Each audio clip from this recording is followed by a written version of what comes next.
À tous. Le ministre de l'Intérieur, je le disais, Bruno Retailleau, accorde un entretien exclusif ce matin aux Parisiens, aujourd'hui en France.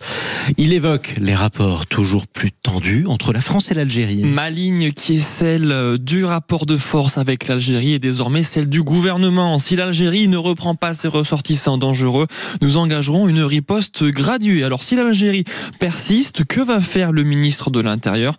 Il détaille sa volonté d'action quelques lignes plus loin. Il dit, au bout de la riposte, il y aura une remise en cause des accords de 68, mais qu'on m'entende bien, je ne veux pas d'un deuxième Mulhouse. Si l'Algérie avait respecté le droit, il n'y aurait pas eu de victimes à Mulhouse, je serais intransigeant. Bruno Retailleau va même jusqu'à évoquer un possible départ du gouvernement s'il n'est pas soutenu sur ce dossier. Tant que j'ai la conviction d'être utile et que les moyens me sont donnés, je resterai mobilisé. Mais si on me demande de céder sur ce sujet majeur pour la sécurité des Français, il fait comprendre entre les lignes plus loin qu'il quittera ses fonctions. Oui, c'est une menace à peine voilée. D'ailleurs, on vous pose la question, est-ce qu'il doit sauter le pas? Si jamais il le perd, ce bras de fer, doit-il démissionner? Continuez à voter sur Twitter et sur YouTube. Vous répondez majoritairement oui sur ces deux réseaux sociaux. Emmanuel Macron, de son côté, le président de la République, qui dévoile ce matin sa stratégie face à la guerre en Ukraine dans plusieurs journaux régionaux. Et dans Midi Libre, le président de la République réagit aux menaces de conflit armé direct brandies par Moscou en cas de déploiement de forces européennes en Ukraine. Il affirme: l'Ukraine est souveraine. Si elle demande à des forces alliées d'être sur son territoire, ce n'est pas la Russie d'accepter ou pas. Ce sera un élément de négociation, mais il est clair que les Ukrainiens ne peuvent en aucun cas faire des concessions territoriales et n'avoir aucune garantie de sécurité.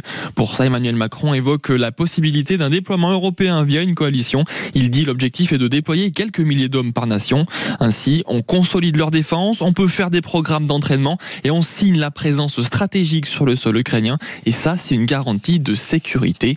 Dans ce même entretien à la presse, le chef de l'État évoque également une refonte du service national universel dans les semaines à venir, tout en écartant l'idée d'un retour au service militaire obligatoire. Oui, effectivement. D'ailleurs, une volonté d'envoyer des hommes en Ukraine qui est partagée manifestement par le Premier ministre britannique Keir Starmer. On termine également cette revue de presse par le journal du dimanche qui tire la sonnette d'alarme sur la situation économique du pays. La France, bonnet d'âne de l'UE et de l'OCDE, c'est ce que titre le journal. Alors selon les calculs de l'INSEE, la France est le pays de l'Union européenne où la dépense publique est la plus élevée par rapport au PIB.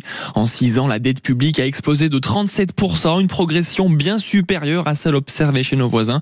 Par exemple, on constate 33% en Espagne, plus 23% en Allemagne et seulement plus 6% au Portugal. Par ailleurs, le montant des impôts et des cotisations a augmenté de 200 milliards d'euros depuis 2017. Tous les voyants donc de l'économie sont tout rouges. La France est la championne du monde du hors-la-loi, c'est ce que déplore l'économiste Marc Toiti qui s'inquiète de cette fuite en